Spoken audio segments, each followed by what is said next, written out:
અને મિત્રો અહીંયા ખોડિયાર માતાજીનું પણ મંદિર આવેલું છે, તો આપણે ખોડિયાર માના દર્શન કરી લઈએ.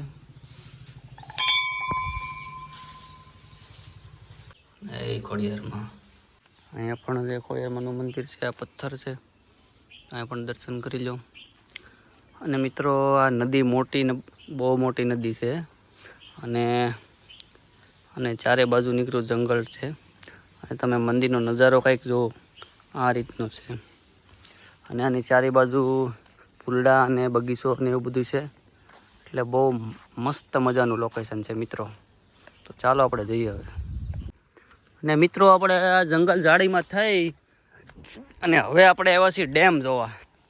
ઓહો ભાઈ સાહેબ, ડેમનો નજારો કંઈક અલગ જ છે. કેમ લાગે તમને? નાઈ લેવું છે? હાલો. અને મિત્રો આ તમે ડેમનો નજારો જોવો ખાલી. અને 9 દરવાજા છે અને 1 નંબર વ્યૂ છે. જો મિત્રો કાંઈ ઘટે નહીં છે ને. થોડું પાણી અહીંયા આવે છે, જો અવાજ આવતો હોય તો. અને આ ડેમ છે ને મિત્રો, આ ડેમનું પાણી ઝાઝા ગામમાં જાય છે અને ઝાઝા ગામને આ પાણી પૂરું પાડે છે આ ડેમ. અત્યારે તો બધું બંધ છે.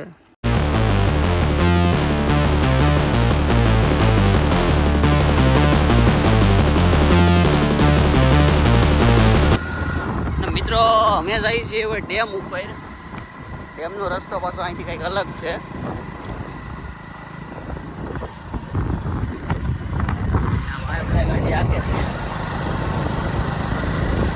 પેટ્રોલના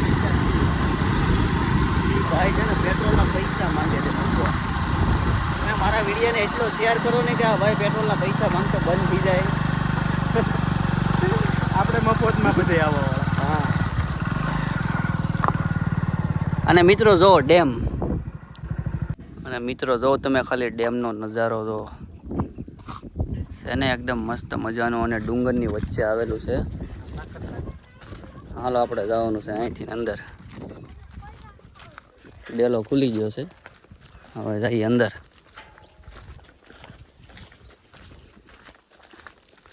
અને અહીંથી જ આવી જાય છે, એક રૂમ આવે છે. અને અહીંયા છે રામનું મંદિર. ને જો મિત્રો અહીંથી તમે ડેમ જો છે ને, એકદમ મસ્ત મજાનું જોઈ લો. 1 નંબર વ્યૂ આવે મિત્રો, કાંઈ ઘટે નહીં. અને અહીંથી અમે નીચે હતા ને, એ તમને બતાવું તો અહીંથી નીચેનો નજારો.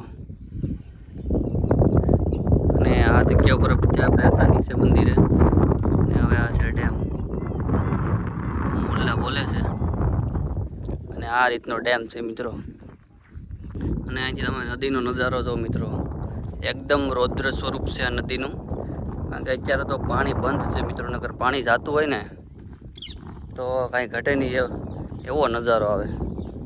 અને જો અહીંથી આ છે નદીનો નજારો મિત્રો, અને 1 નંબર.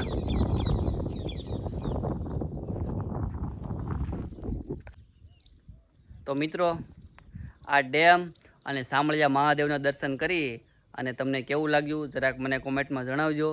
અને મારા આવા નવા વિડીયો જોવા માટે મારી ચેનલને સબસ્ક્રાઈબ કરતા જાજો. ત્યાં સુધી બધાને જય શ્રી રામ, જય ભોળાનાથ.